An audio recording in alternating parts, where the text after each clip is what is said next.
You're under arrest, Reno. You talking to me, Marshal? Your name's Reno, isn't it?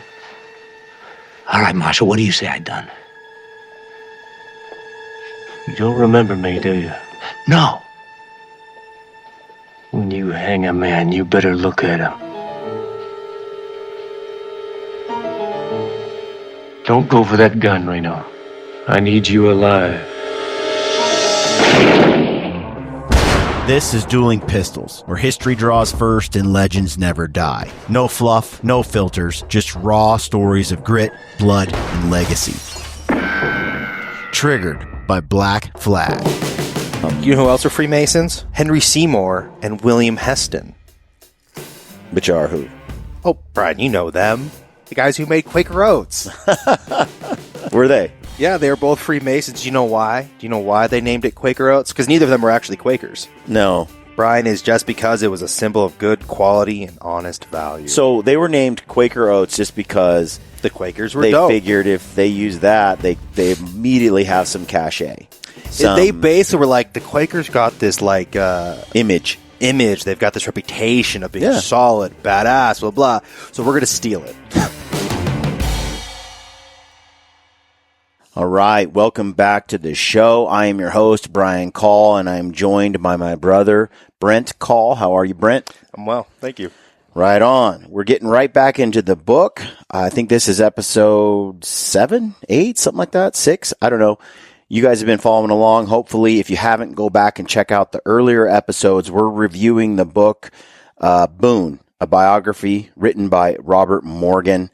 I highly recommend the book. We're kind of jumping through it, finding kind of the relevant points, but it's well worth the read. Get it on Audible if you want to. I listened to this book years ago, then went back and read it as I am wont to do, and then I underlined a lot of things, so I can't recommend it enough. But getting into the book, we're going to jump ahead now to the 1750s and 60s, and the 60s through the 70s. Okay, real quick, laying some context down. America was discovered in 1492. Christopher Columbus. You could say 1500 or so. I should say America was discovered by Christopher Columbus in 1500. Otherwise, some historian nut job's going to come along and say, so all kinds of people discovered America. Yes, we're talking about when Columbus did, which precipitated the discovery of the New World and all of Europe migrating here over the next few hundred years. Okay, so 1500, roughly, 1492, 1500, that's when Columbus discovered the Americas. When did Squire Boone, Daniel Boone's father, come to America? Because he was born, raised in England. Mm-hmm. What year did he come to America? 1717. Yes, it's an easy date to remember. It is an easy date to remember. 1717 is when Daniel Boone's father, named Squire Boone, came to the United States. Okay? Then, so roughly, what is that? 1600, 200 years after Columbus? A lot of time when it went on during that window. Further context. When was Boone born? 1734. 1734. Yes. So in 1750, he would have been 16 years old. And in 1760, he would have been 26 years old. Okay. Now, from the time he was 16 to 26, right? That's that period between 1750 and 1760. Indian hostilities on the Yadkin got a little bit intense during that time. And this was also the 7 Years' War, or is it the 8 Years' War? The French and French and Indian War, where the British Empire, in cahoots with like the Iroquois, were battling the French in cahoots with the Hurons and their group of Indians at that time. And Last of the Mohicans, written by James Fenimore Cooper. Is it bad that in my head I just replaced French Indian War with The Last of the Mohicans in my head? Like, they're interchangeable. It's not necessarily bad. That is a reference point. It is a cultural iconic movie that it's a cultural, reference It's for you Daniel that puts Day-Lewis. that puts things in perspective, right? Like it kind of helps you understand the time frame, the dress, the politics, the clashing of worlds from the native people working with the French and the British, working with the colonialists, and on and on, the settlers. And so that's your time frame. So we're in that time frame, okay? And Daniel Boone is 16 years old. And in the 1750s to the 1760s, there's a lot of Indian hostilities in that 10-year window. There's also a lot of the whole war as well. Because wasn't it 1755 was the French and Indian War? Look that up real quick just so we can get those dates. That was 1750. 1756 to 59, I think. Yeah, I think we're right in that window. War of the 1750s and 60s. Mm-hmm. So we're right in that window, okay? So he's 16, going on 26 in this 10-year window.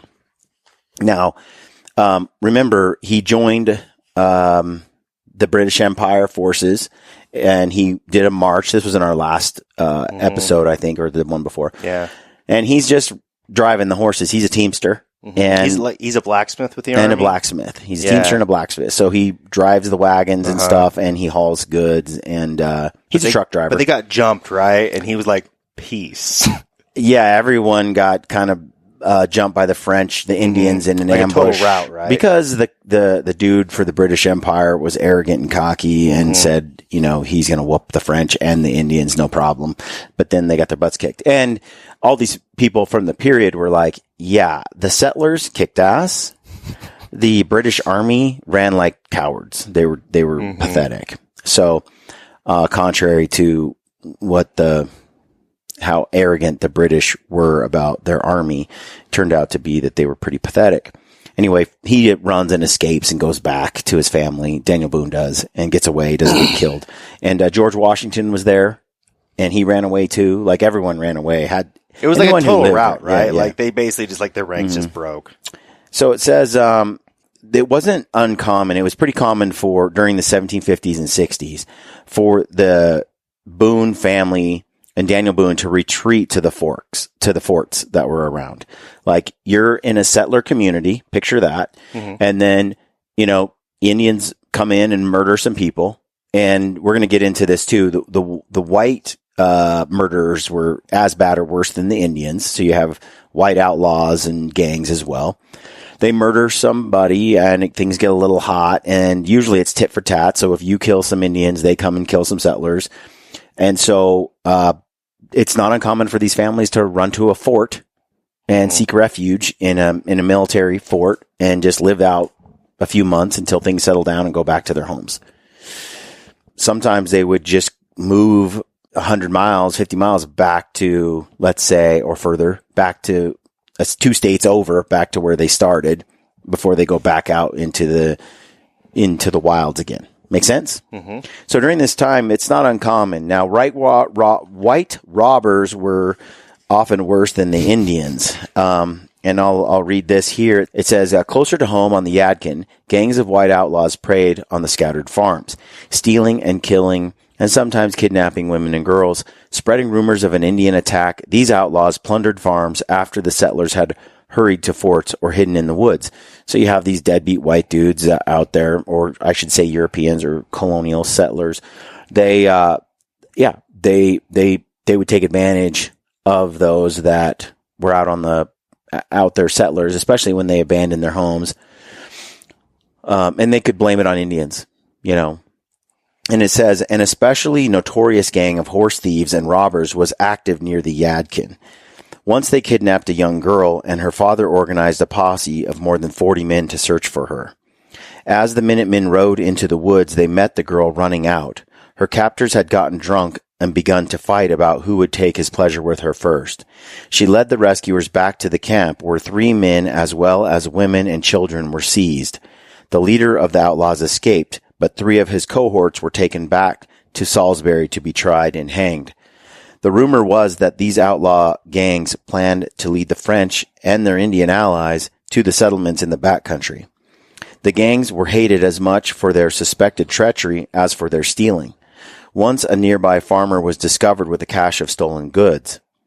Persuaded by a little torture, he confessed and led the sheriff and his posse to the outlaw lair in the woods. The leaders were captured and hanged, but the farmer was later murdered for his betrayal. He turned in his buddies. That's just a gang, you know. It's the mob. They were out there stealing and plundering and raping, and he got caught with crap in his barn, and then a little bit of torture and threatens, and he led them to where the outlaws were. They caught those guys, hung them all. He didn't get hung, but he got murdered for turning in the outlaws. So they're still outlaws. I mean, live by the sword, die by the sword. The Yadkin was the lawless West of its time, both literally and figuratively. A missionary traveling in the Yadkin region in this period wrote, quote, "The people about here are wild."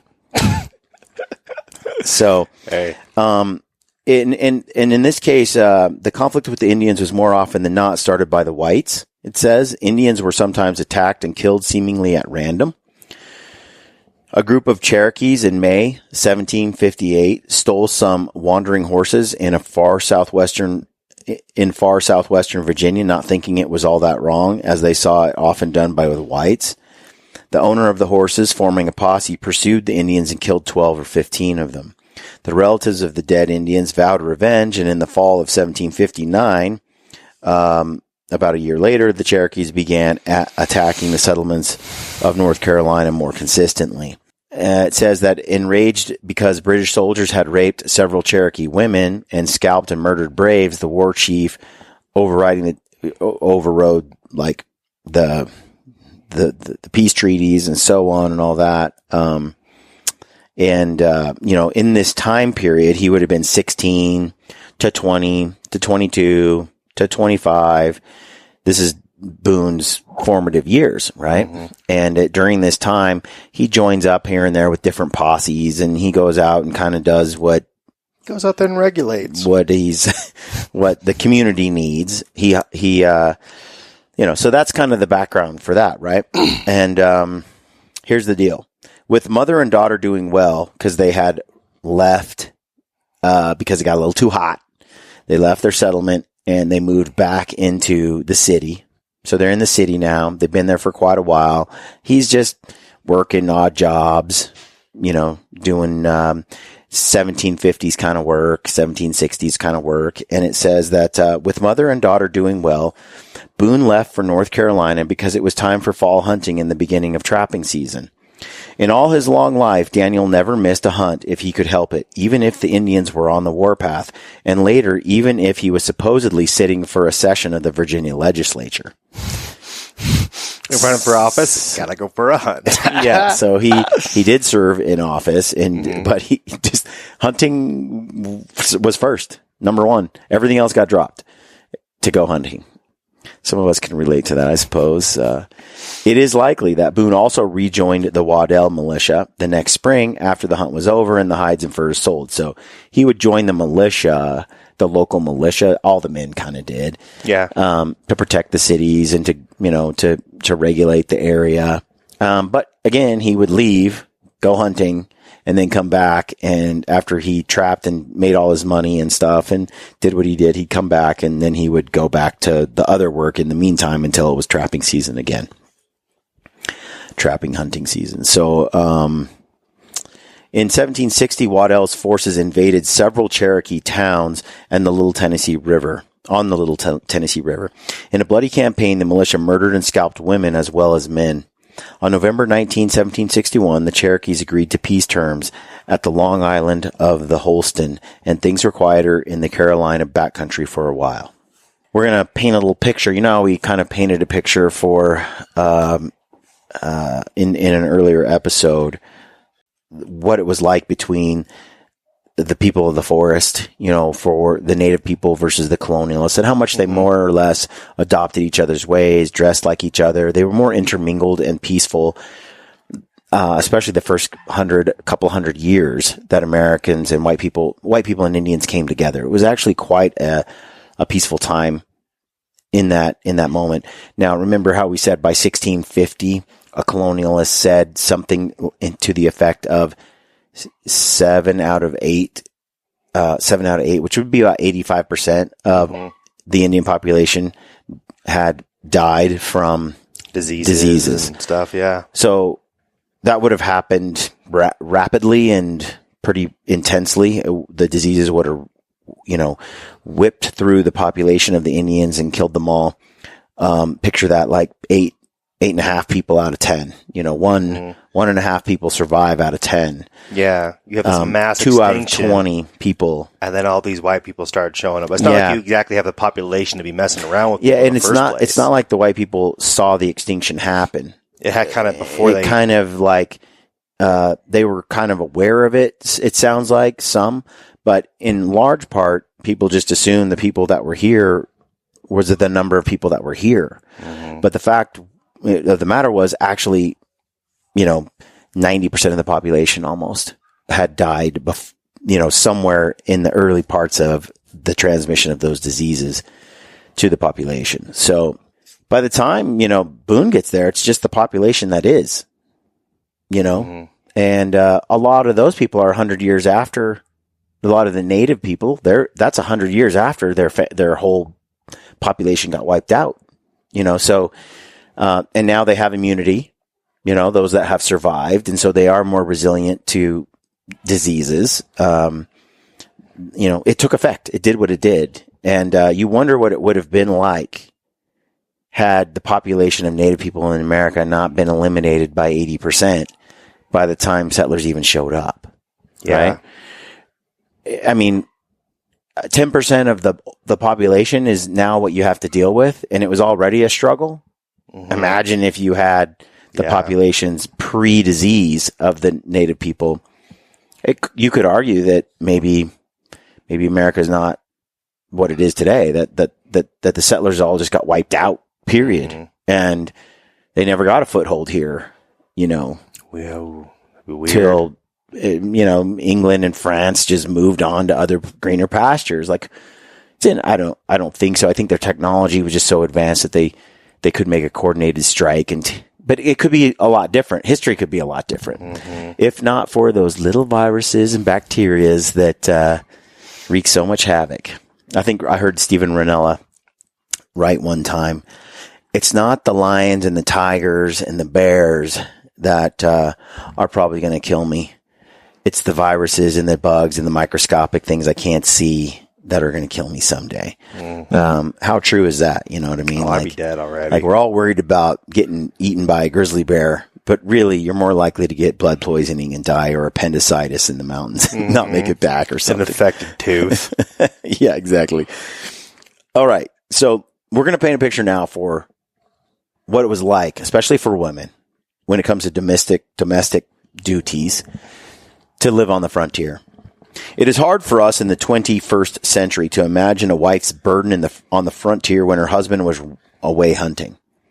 Gathering fodder, threshing wheat and rye, carrying grain to mill, and shucking corn was the heavy work that fell to women. And when there was no heavy work to be done outside, they spun thread from wool or flax, wove cloth, and tanned buckskin. Women on the frontier did all the scrubbing and scouring and washing. There were always dirty diapers and underclothes, nightclothes, and petticoats. With dirt floors and mud in the yard, smoke and ashes from the fireplace, sweat in the summertime, outer clothes needed laundering also. A woman had to gather enough wood to heat water in an iron washpot, water that had to be carried from a spring or stream or well. Once the fire was going on, the pot steaming, the woman soaked the clothes and scrubbed them on washboard or beat them with a stick.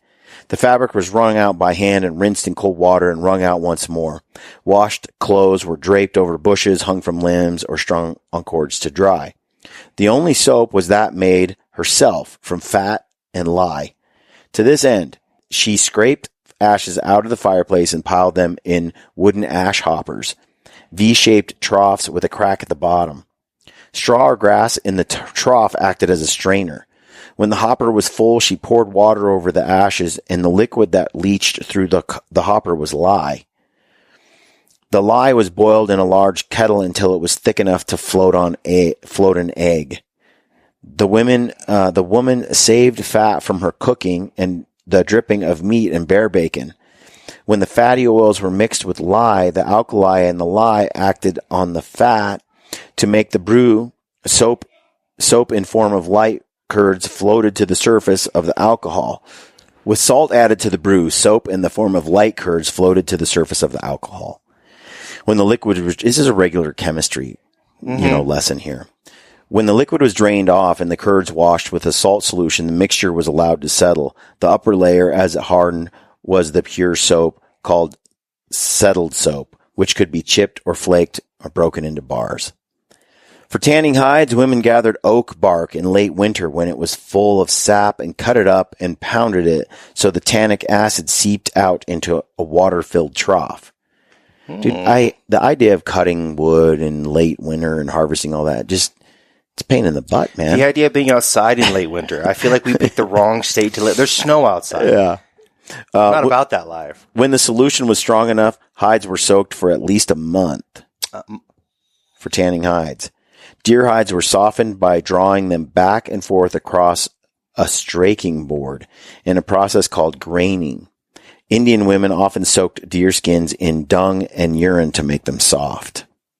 Alcohol and ammonia. You ever seen the pictures they have of the moccasin circles kind of deal they would make? So the Native Americans, they would take turns chewing on the edges of the moccasin skins to make them softer. And you would just see like all these old ladies like gnawing on leather to make it supple. Wow. We know little about the sanitary facilities of cabins, forts, and stations. Early accounts do not mention such things. The outhouse, as we know it, had not been invented at this time. Most likely, settlers just went out into the woods or used a chamber pot at night if they had one. But a fort where upward of 100 people were enclosed in palisades, some kind of facility must have been a necessity.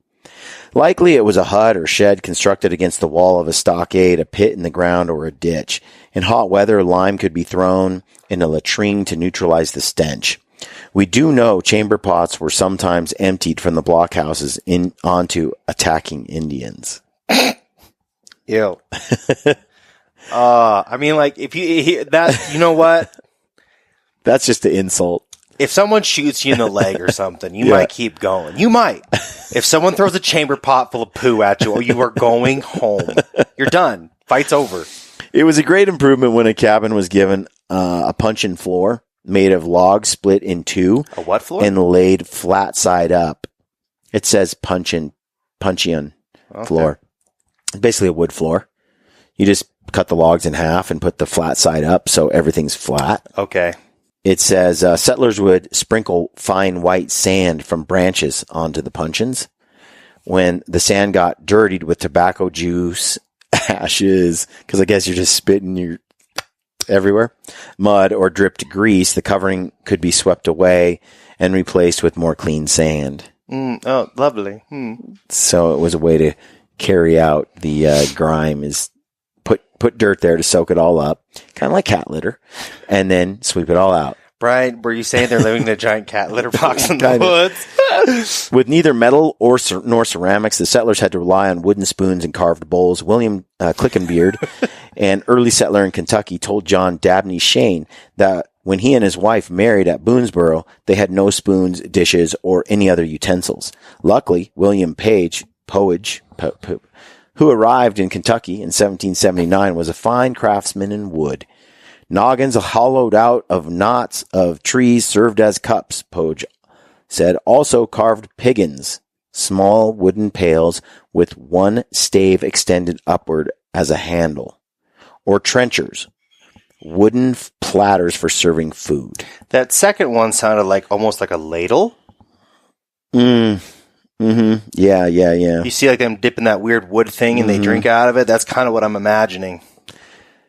It's like a pot with a handle at an angle or something. Yeah, so you can, The preferred yard around a cabin was bare ground. Weeds and grass were cut away. Snakes were easier to spot on bare ground.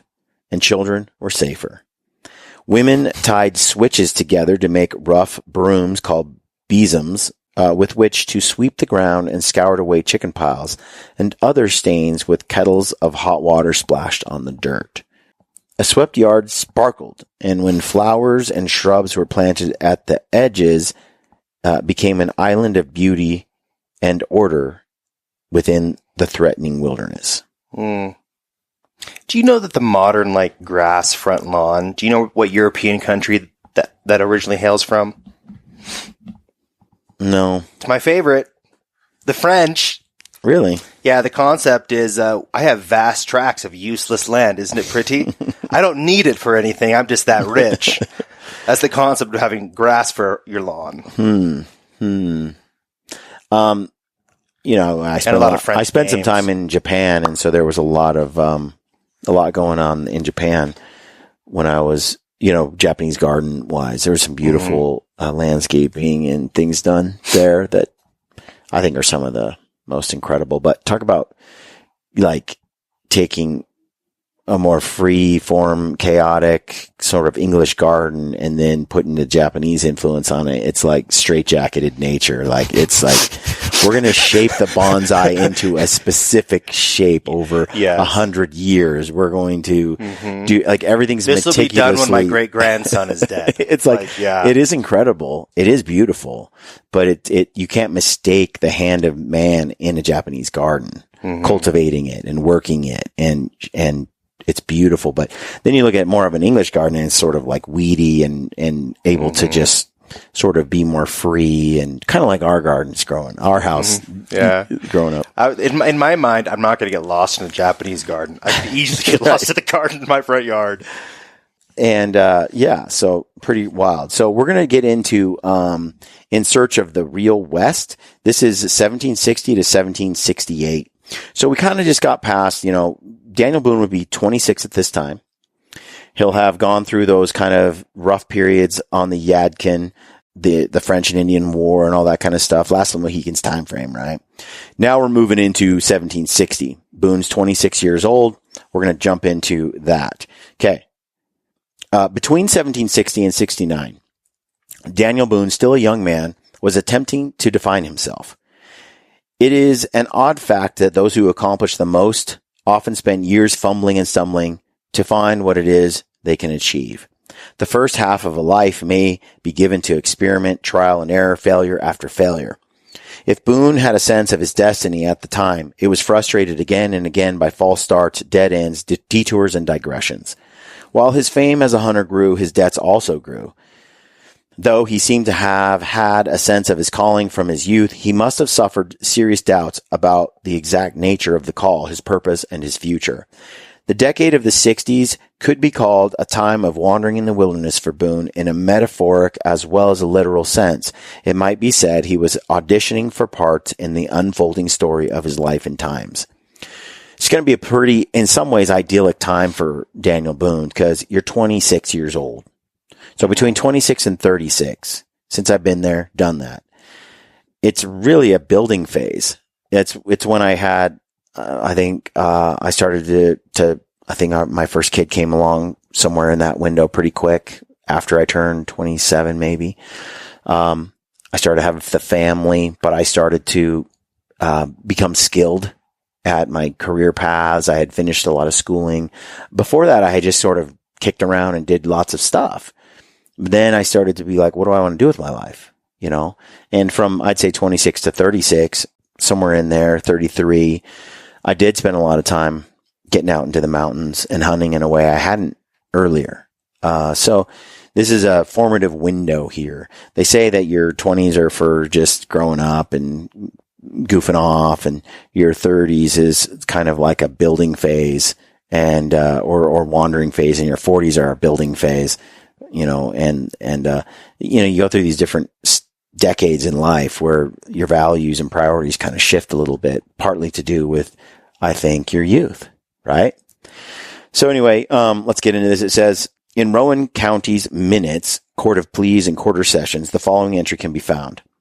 Quote, a deed of gift from Squire Boone and Sarah, his wife, to Daniel Boone, his son, for 640 acres of land, 18th day of October, 1759. Proved by Thomas Banfield. Squire apparently gave two of his married sons each a square mile of land. And while Daniel may have farmed on that property, it appears he and Rebecca continued to live in the cabin on Sugar Creek. With that much land of his own, he may have been expected to give up hunting and settle down to a farming life, but nothing could have been further from his plans. Around 1760, Boone began to go on longer and longer hunts into the Blue Ridge Mountains to the north and west of the Yadkin to the valleys beyond the Blue Ridge.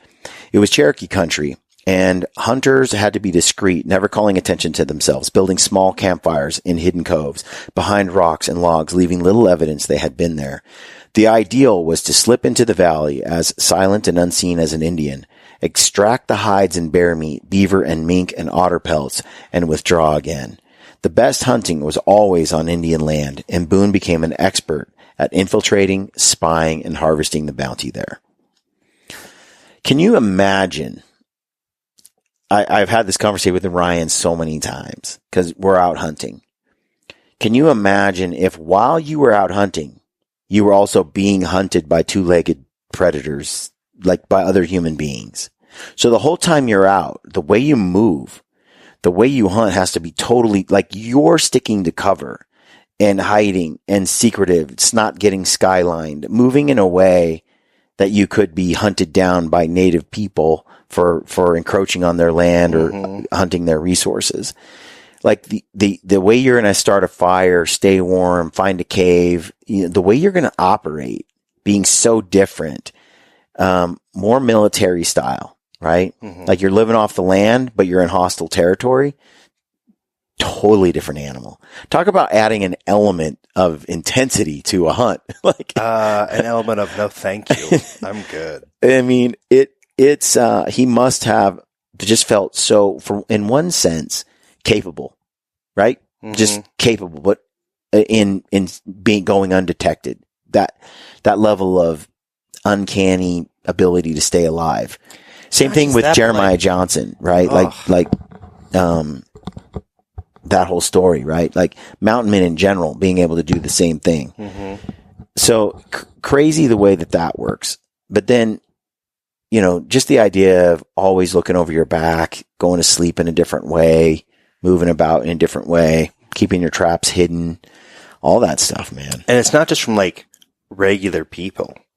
It's from Indians. Like, badass woodsmen. Yep. And warriors. So you got to be the woodsman of woodsmans. Although I would say this, I don't think we give adequate appreciation to the abilities of the settlers as well. We tend to romanticize the ability of Indians to navigate the woods and to live off the land. But people like Boone and other settlers who also lived on the edge of the frontier were as capable or more.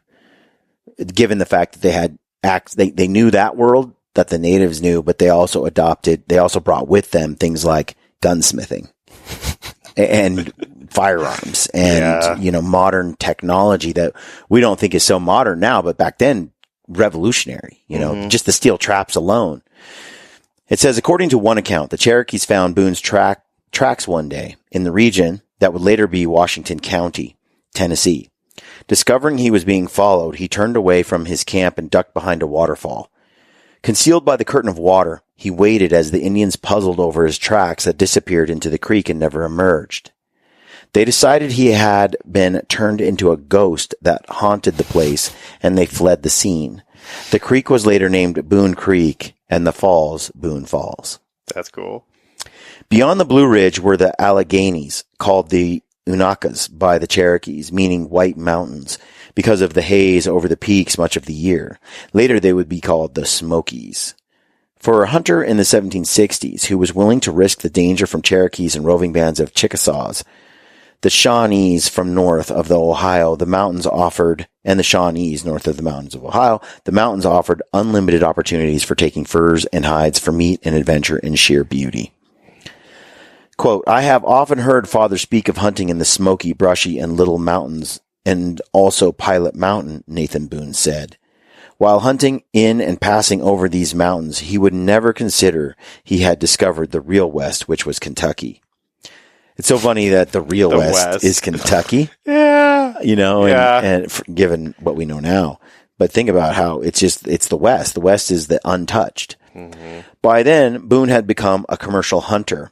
The idea was to return from these long hunts with a pack horse carrying more than 100 deer hides or 200 or 300 beaver pelts, worth enough to sustain a family for a year, and buy a new rifle, powder, lead, steel traps, and a horse. Dang. A beaver skin was a unit of value, same as a pound of sterling or a silver dollar. But for Boone and many of the men he knew, these long hunts were from the beginning much more than a business. They were voyages of exploration and discovery. The hunters were driven by a craving and curiosity, a lust for wonder and wandering. The wilderness was like a beautiful woman that must be pursued and loved, and it is likely the danger was part of the attraction. A wilderness without Indians would seem bland, hardly a wilderness at all, and Boone may have sensed even then that when the Indians were gone from a region, the game would soon be gone also. Boone sought oneness with the wilderness as a mystic seeks union with the creator or a lover yearns to merge with the beloved. The feminist critic Annette Kolodny has described Boone's passion for the wilderness as a male fantasy of, quote, privatized erotic mastery.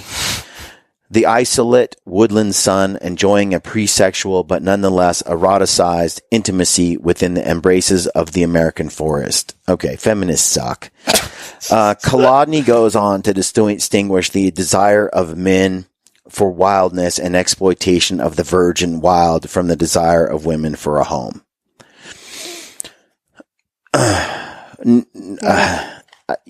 That's one way of putting it. I do agree that women tend to want to have safety and security, a place to call home, stability, and men crave a little more on some adventure, some danger to explore and to see things, and they balance each other out when they come together, right? What I don't like about the way Annette describes this is because she attributes the wrong motives to it. People are not just single in their motives. Mm-hmm. People will say to me, why do you hunt? And I can say, I hunt for conservation. Well, it wouldn't be untrue. Mm-hmm. I do hunt because I know that it helps conserve wildlife in various ways, whether it's from the tags and licenses that I purchase that are then used to fund habitat and wildlife management, or whether through conservation efforts, I take out certain predators legally, harvest those, or I manage wildlife populations as a member of the hunting community who goes out and takes game out of the pool. I hunt bears, which I eat and consume and leverage as a resource. All of those things. Maybe I hunt because I want to do what I feel is better for the environment and better for animals, what I think is more ethical, meaning I don't like mass agriculture, monocultured crops. I don't like factory farming, right? So I don't want to contribute to that. So I want to go out and I want to get my own wild game. Maybe it's for health reasons. I just don't want to eat animals that have been injected with hormones, that have been injected with tons of antibiotics, that live in squalor, that maybe eat garbage, and then you are what you eat, and then you eat a chicken that's been fed soybeans the whole time, or whatever, or or more likely, corn, cow brains, or something, or each other, cannibalist, like chicken parts that they just refeed to chickens. So there's all sorts of things that could be maybe that, or maybe I want to go out and hunt because there's a thrill in it. And there's like something primal in my DNA that turns on, that I feel more alive when I'm out there going after an animal. Or maybe I do it because I want the praise of other hunters in my community to look up to me, or for family or friends to admire me for something that I did that is difficult. Or maybe I do it because I know how challenging it is to harvest an animal in the wild, and I need to feel that challenge. I need to fail a lot, but finally break through to do that thing. Like, as human beings, we just want to be challenged. We want to overcome. And hunting is a primal activity that gives us the opportunity to be human.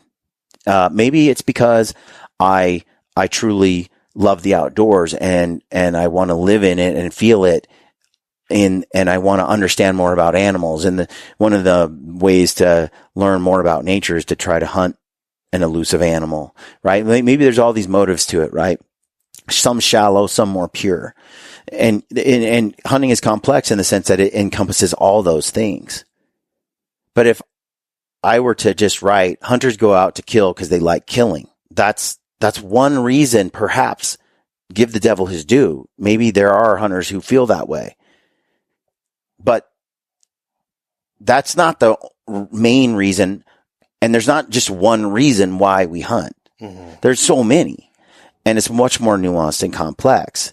What I don't like about Annette's feminist approach is she's saying that Boone likes to go out and conquer things in his male fantasy of mastering and privatizing. I wonder if you asked Boone if he would ever use the words, I conquered the wilderness.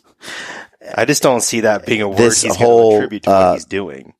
The woodland sunned, on his own, isolated, enjoying a pre-sexual but nonetheless eroticized intimacy with the embraces of the American forest. What the hell is she even saying? Bro, why is it all sexualized? You read that once before, and I was really confused. I've never been eroticized by being in the woods. But it's this, I'm not saying that there isn't some element of these more shallow reasons for why human beings do what they do. Mm-hmm. But there's also noble reasons. You know, the other day, this is a side note, okay, I think it ties in. Mr. Beast, YouTuber, mm-hmm. right? He goes out and he gets 1,000 people their vision back because they have, $1,000 surgery or something? It's a simple surgery. It's not even $1,000. It's just access to the surgery. And so it's a cataract surgery. Yeah, on average, it's $1,000 US. And once you have the surgery, your vision's 100% like perfect again. For the rest of your life. But you're mostly blind without the surgery. Mm-hmm. So Mr. Beast has a YouTube channel where he does nice things for people, philanthropy, gives away stuff. And tons of people love to see him change people's lives by giving money away. It's a nerdy spectacle. Little chipmunk throwing out money. What's not to like? It's a spectacle. So people go and they watch it because they want to see this thing happen. And then he makes more money, in which then he can go back and do more of this cool stuff for people. Mm-hmm. And in this video, he teaches you about the surgery, eyesight, how it works, it's very educational, but also you get to see these people be like, he just gives away 10 grand here, money there. Yeah, another guy was like having some problems or whatever. He's like, oh, would 10 grand fix that? And he just hands him a 10 grand. Exactly. You know, and unplanned, on top of just curing the man's eyesight. Right. And people lost their minds over this and said it was disgusting. It was a horrible behavior, that he's exploiting poor people in their situation and all this kind of stuff. And I'm looking at it going, why can't I get exploited like that? Yeah, but you're looking at it and and I'm thinking to myself, isn't this how it should work, right? Like, perhaps there is a part of him that likes just being praised. Oh, you're such a nice person. And maybe his motives are kind of shallow. They're more egotistical. Then there's motives where he like genuinely wants to help someone that's in need, and he just feels, and it's mixed. It's never just one motive. And then he goes out, and because other human beings like to watch other people, a warm-hearted story, a positive story, much better than the typical story told in Hollywood today. And then you get to see that people love it, and they donate money, participate, buy things from his channel because it gets more traffic, which enables him to then go out and do this again for more people. And we're hating on that whole process. It's like, but there's people want to attribute, it's back to these motives. They want to attribute, and we as hunters, I'm a hunter, you're a hunter, coming from that perspective, it being that hunting is such a big part of my life. That's one of the things that bothers me a lot is I do take a photo of the deer that I just killed, and I'm pretty damn proud of it. And I share that. People look on that and they think he just wants the praise of other men, or he just is gloating in the life he killed for some toxic masculinity reason. And it's like, there's motives attributed to what I do. And I'm not saying that I'm a perfect person that doesn't have motives I'm trying to squash. I do. But the majority of why I do what I do has far little to do with the more cynical reasons. That's what I think. It's always a constant check. Yeah. You know, but this is my thing with this whole thing about Boone and his love of the forest. I don't like boiling it down to such a petty and but she does go on to say she distinguished the desire of men for wildness and exploitation of the virgin from the desire of women to have a home. It's like women have these pure reasons for why they want what they want, but men, they desire wildness and exploitation of the virgin. I don't like the word exploitation, you know, but Followed up by virgin. but yeah, followed by virgin. Not a good string of words there. Perhaps there's just an innate need to be in nature that all men and I think women possess. But anyway, that was a tangent. We're kind of running out of clock time here, Brent. The next little bit gets interesting. I don't want to jump into it on this episode because we'll have to stop in the middle of it. But it gets better. So we'll jump into that on the next episode. I hope you're enjoying this one. I feel like we kind of didn't get very far, but we did get through about 15 years of Boone's life up to this point. But we're going to continue on with the next episode talking about basically this period of Boone's life where he spends a good amount of time in the wilderness just for years at a time sometimes. And what that does to Rebecca being at home, wondering if he's alive or dead, what dangers he had to escape and get through because he's just out there trapping and on Indian country. It's a matter of time before some people catch him. So we're going to get into all of that on the next show. But folks, I hope you're enjoying this show. If you do, support us by liking and subscribing to the video, leaving us a comment on our YouTube channel always helps. Share it with your friends. We thank you, and we'll catch you on the next one. All right, folks, I hope you're enjoying the Dueling Pistols podcast. If you like it, do us a favor and share it with a friend. Help us get this thing to grow a little bit bigger. Tell your dad, your mom, your brother, your sister, your buddy, your uncle. Go to your contacts, grandpa. hit select all, send. Just sell it. Just share it with a friend of yours, somebody, and help us spread the word about the show. Thanks for supporting us. We'll catch you on the next episode.